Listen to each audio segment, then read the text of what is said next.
So Mo, wake up.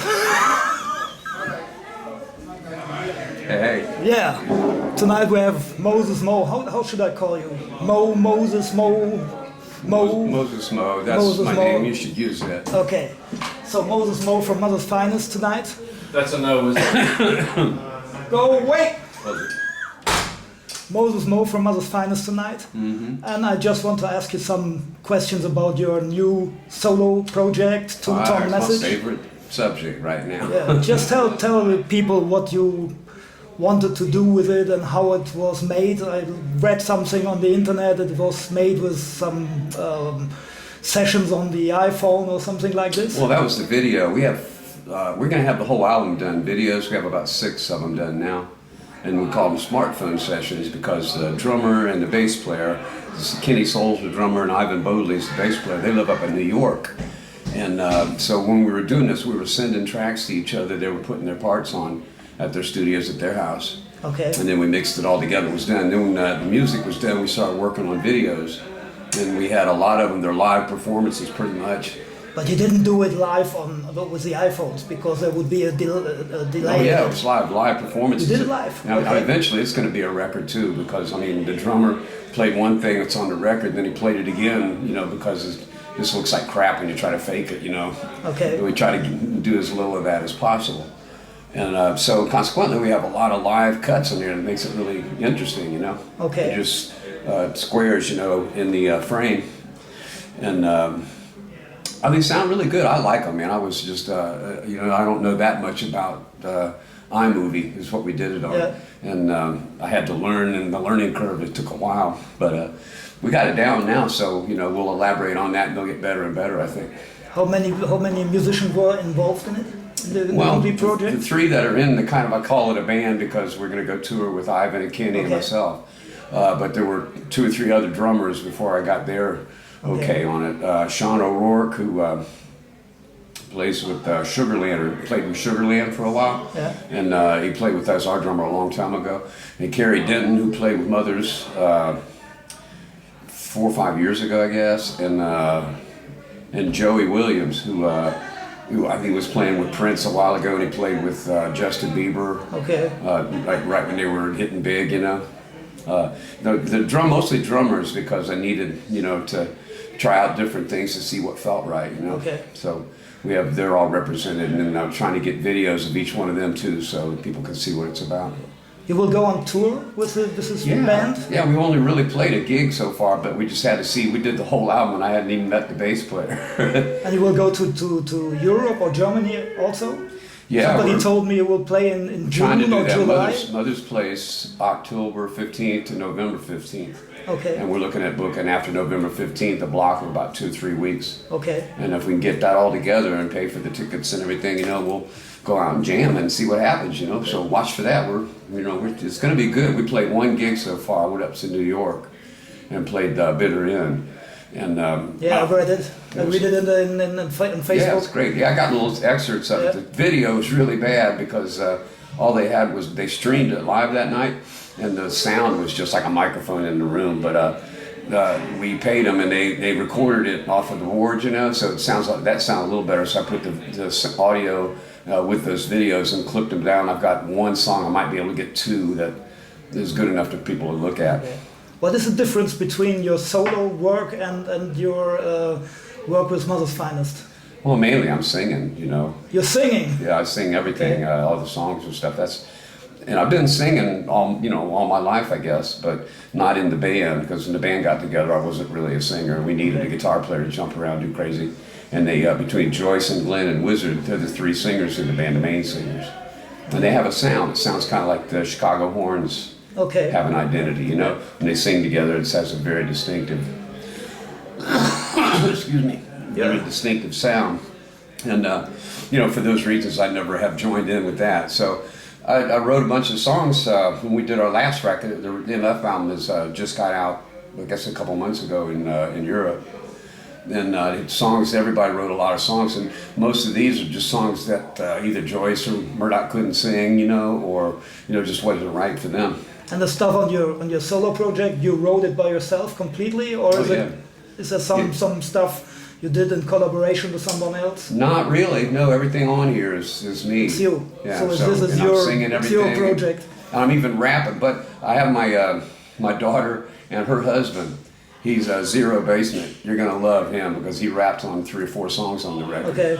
And my daughter has a great voice too. That's gonna be the new project coming up. We have the Moses Mo, whatever, you know, I had to call it that, and it just can be what it is. But as soon as we do this for a little while, I've already got a few songs cut. We're gonna call it 3D Poet. And it's gonna be Will and my daughter Tommy Rocker and Zero Basement. Okay. But he's a great rapper. She's a great singer, and we got 3 or 4 songs that we co-wrote with each other on this project, and so that's going to come out. And look out for a song called Space Cadet. That's going to be out pretty soon. It's a really nice song, you know. And you did some very special kind of financing this project. I saw you made a campaign on.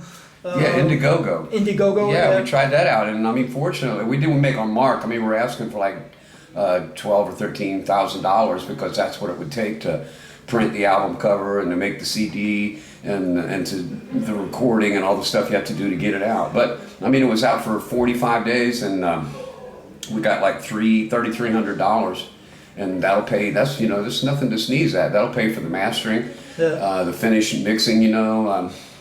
And then when that's done, we'll just have to figure a way. My idea is to put it out in an album cover. I don't think anybody's ever done this before, not the record. And we'll have that eventually with real vinyl, but I want to put like either a CD or a memory stick inside an album cover, full-size album cover with a nice picture from my friend Paco.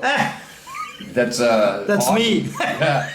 It's really, really cool. Really, really an artful picture, man. You just don't stumble across a picture like that but once in a while. And we had it, and I said, yeah, that's got to be it. I knew almost immediately. And and I'm very proud. Oh yeah, it's great too. It's I'm not even going to tell you what it is because, you know, I explain it, it'll ruin the surprise. But I asked for about a week. I asked everybody that came through my door, you know, tell me what that is. Nobody knows. Nobody could see it. Okay. And they looked at it and they say, "Oh, it's a serpent." No. But at once that you told them, they see then I it. tell them, and then they see it, you know. And I showed it in my exhibition, and it was exactly the same. Yeah. Everybody looked at it and said, "What the hell is it?" And I explained to them. A pointer. It's a secret. Okay, We're we cut that off. surprise. You look at it and you check it out and see what it is. It's all over the internet now. You can go to YouTube, and we have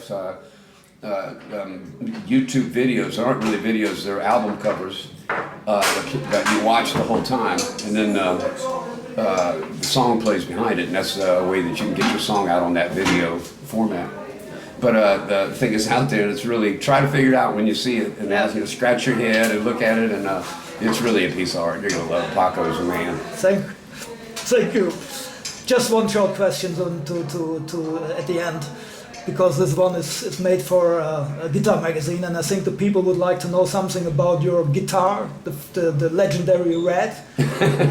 Was it red when you bought it, or did you make it by yourself? No, I painted it red. It's been red for 25 years now. Okay. But Music Man, that's what it is. It's a Music Man Sabre 2. Yeah. And a very special guitar, really good. It was Leo Fender's idea of how to mix a Gibson with a Stratocaster, you know, because everybody was trying to do it, you know, and it looks like a Strat, but it has Gibson style pickups, and the length of the neck is Fender style, so the low end is really Fender sounding, you know. Okay. But it's got no hum or buzz, and it's got electronics inside, and all this stuff is really nice, and I just loved it. They gave us a couple of those, and, you know, a garage full of amplifiers that we used for a long time, and I didn't use the guitar. I had it, this is like in 78 or 9. And I had the guitar for probably 5 years, you know, sitting in the garage until I broke all my Strats. Then I went out and said, well, this, maybe it'll work. You know, I plugged it in and I loved it. It sounded great. So since then I've been playing that one. I've worn out 2 of them. I have a black one that all the old early pictures it's in. Okay. And now the red one is in there. I just use it exclusively. It's because I like it, you know. And I hate the thought too. The red color was made by you. Yeah. You did it by I yourself. painted it in my bedroom, yeah.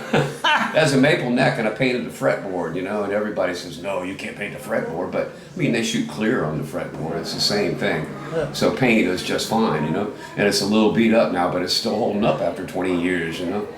That's still a great sounding guitar, and it's so rock solid. You can break a string and it doesn't go out of tune, and it just never quits and never faults, you know. Yeah, a lot of musicians, guitar players play these old Music Man. The last one I saw was Albert Lee. He's always playing his, I don't know the model, but it's a Music Man too. No, the Music Man, the basses took right off. The Sabre basses got really popular, and they're still around. You can find parts and pickups because everybody loved them, you know. Okay. But the guitars didn't. Nobody picked them up, and then nobody, really took them to heart. So the only way you can find them now is look in a pawn shop and find one that's in good shape that somebody hasn't played very much, and they're still fairly cheap.